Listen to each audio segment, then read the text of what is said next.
I think the agreement sometimes it does hold conveyancers accountable. And again, I'm not tarnishing everyone with the same brush because, again, it would be very ironic of me as an estate agent to say that. But I think there's some that don't want to be held to a sort of timeline. Yeah. And generally, as I said, there's a timeline that's there. And if they are delaying on matters, they could be impacting their client. Yeah.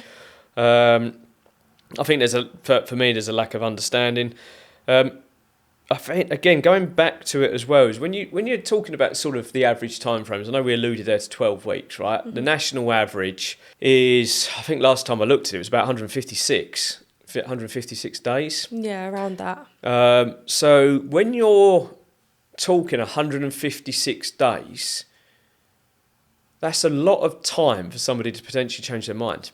100%. Seller and buyer. I've had people change their mind from a Friday to a Monday. Well, valid. So when you're looking at those sort of time frames, that's a long time to waste your life thinking you're going to be either selling your property or buying a property for then somebody to then go, I've changed my mind. Yeah, definitely. Look at the one that we had last year, which was very frustrating, where again, buyer and seller met and it fell through an exchange of contracts, and they were all up for doing it until they met the buyer, and then the buyer basically said, "Oh, I don't really need to do it. I'm buying this house." And then the seller went, "Well, I might as well save myself £300." Yeah. And lo and behold, even the advice I gave at the time, which I think they forgot, was you need to do this. And then on exchange of contracts, the person didn't even have the what's the word? They didn't even ring us to tell us they were withdrawing. They just sent their solicitor an email saying, "I'll change of circumstances." Like, that's damning. Yeah. Like, you're thinking you're going to be moving next week. You've spent a couple of thousand already. I think this is the other thing, actually, as well. When you think of most deals, conveyancers are still going to get paid up until that point. So, really, for them, it doesn't necessarily matter as much if it falls through because they've been paid. Yeah, I know some do it on, I get paid on any of the work that I've done. Yep. Some do it on like percentages, like we've done 10%, we've done 25%, 50%, 75%. Yep. Once it goes past 75%, they have to pay the full amount no matter what. Yep. So some people do actually ask them to put it on hold until everything else is done, basically, and then they can go past that 75%. And then others are actually still no sale, no fee. Yeah. I've been looking through the stats. If you think about, right, so yeah, most typical deals take over 120 days. The financial impact of failure, this is the average cost to a seller when a deal collapses is £1,240. And that's primarily down to legal and survey fees. So that's on. I thought it'd be higher, to be honest, but we're talking averages right across the country, right? So you've got then the psychological toll. So 57% of consumers report increased anxiety during a transaction, with 26% suffering from insomnia. Fair enough. The transactional trauma leads to 28% of sellers stating they are less likely to move again in the future. That's over 1 in 4 people feel that way. I've had a lot of people say it to me, I'm never moving again, never doing this again. I said that, and I'm an estate agent, and I'm not. Chain collapse domino effect.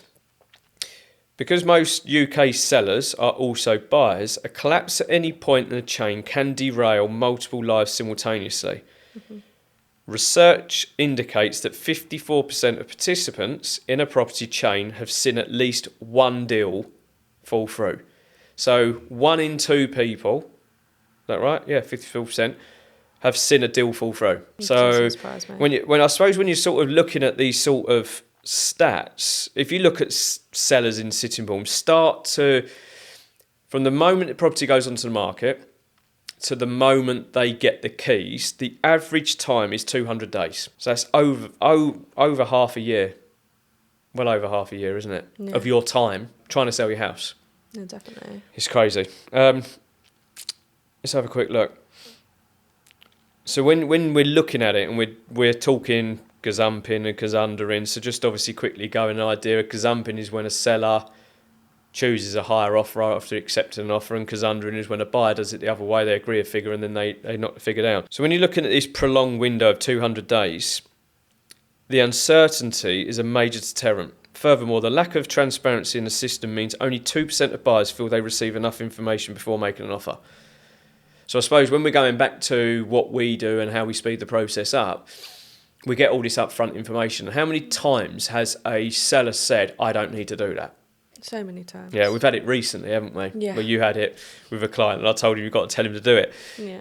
The more information up front, and this is why I feel there needs to be changing in the whole system. If I had a penny for how many times I said that. When we're looking at it, why aren't we highlighting all the issues up front? You talked about electrics and gas, right?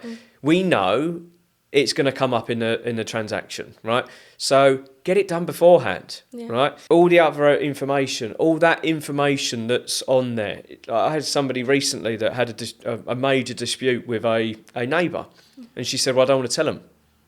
Was it reported to police? Yeah, it was. Well, it's going to come up. You have to. So when we're talking about it and we're talking about upfront information, what could potentially go wrong? I know that you're trying to hide it and you don't want the deal to fall through, but if you volunteer that information at the very beginning, they're more informed. If they're making an offer, they know that information, it's less likely to fall through. 100%. It then goes into the reservation agreement that they know that information. So if they do fall through, you're financially compensated. Yeah. Why is it so difficult? It's not. So I suppose when we're looking at that is, as I said, it doesn't always necessarily happen with, I suppose, a buyer from a seller's point. They're thinking the buyer's committed.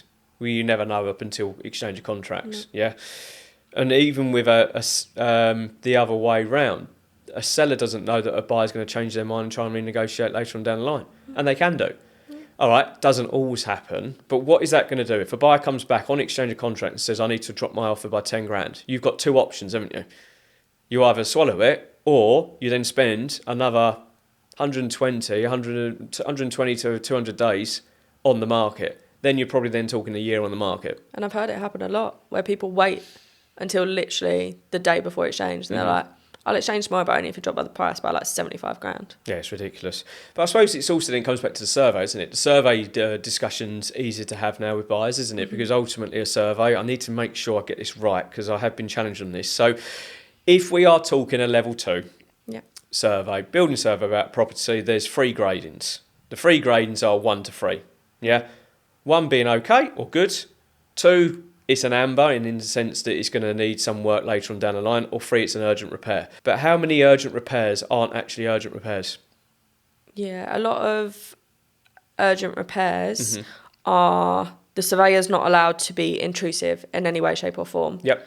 And obviously they're surveying a whole property, they're not, is it licensed to deal with electrics or a boiler or to comment on them? Which is understandable, yeah. So they will put it down as a 3. And it usually will say in there that we suggest that you get a electrical survey done on the property as we cannot comment on this or we cannot see the full scope of this. Yep. So that's why it's put down as a 3 because they cannot comment on it and whether there's a problem or not. So again, when we're talking electrics, it goes back to what our suggestion was at the very beginning is, look, get them checked by an electrician at the very from the very beginning, because if we know a surveyor's going to do it, it doesn't even matter if it was updated last year or recently, they're still going to then register it as a 3. Yeah. Now, a buyer reading that report is going to look at it instantly and go, oh my God, this house is falling down. Yeah. But they're going to highlight it to a point where they have to, because I do understand that they're going to cover themselves. But I truly believe this is what the sellers should do at the very beginning. Yeah. It just irons out that issue later on down the line and we can have that conversation. Yeah, like obviously with older houses and when it's visible that the electrics need a rewire or something like that, they will put in there as well that it needs that, but they still obviously do highlight that you should go and get an electrical survey. And the thing is as well, regulations change. They do, yeah. All the time. So what was valid last year probably isn't going to be valid this year, and it's going to be an upgrade in certain things. Hoping that one clarifies that one. Right, let's end that one for now. So remember, case studies. Give me a nightmare file you pulled back from the brink. No names. No names. Property names? Is it? Yeah, probably. Yeah, no. Okay. I had one that apparently, right up until the point of exchanging, nobody knew that the buyer at the bottom had a 0% deposit. That's a good point, actually, because again, they haven't been around for quite a while, and I remember this, haven't they? And then obviously suddenly we've had a couple. Yeah. I've never seen one before, so I didn't know what to do. First of all, I called in help from you. I called in help from solicitors. Yep. Everything. I was like, what do I do? But it's interesting, actually, because I was like, that, God blimey, I can't remember the last time I dealt with one. And again, when you're talking most solicitors, I think, especially with a few that we deal with at the moment, they wouldn't have dealt with them either. No. So, yeah, talk to me about how you got that one back. So you had the very bottom of the chain had a 0% deposit, and the very top of the chain was a new build company who was demanding the full 10%, 25%? Yes, 10% it was now, Yeah, 10%. And they was like, well, it just can't happen. Like, they have to give the 10%. And I was like, they don't have the 10% to give. Like, we need to figure it out somewhere else for that to work. Obviously, with that as well, there was our buyers. They were no mortgage. They were just cash. So they could put up the 10%, but then they're liable for that full 10% if it doesn't go through. Our sellers, again, they had to put through, I think they told me in the end, it was like 44 grand they had to put up. Yeah, so we're not talking like minimal amounts of money. Yeah, so they weren't prepared to put up 44 grand while other people were putting up 20. And at the time, before obviously it got, I remember the new build company, again, I didn't really give a sort of damn, did they, initially? No. It was just a case of, well, no, it needs to go through by next week. And it's like, and I think this sometimes the frustration is they're heavily targeted on getting these deals through, but they just completely forget about the whole human element with it. And when you're talking about it, 44 grand, that's a lot of money. Yeah, definitely. And they tried saying as well, because it was 0%, that it had to be done on the same day. Yep. And almost everybody in the chain refused. So that's why they all had to accept the zero, like the fact that no money was coming up with it.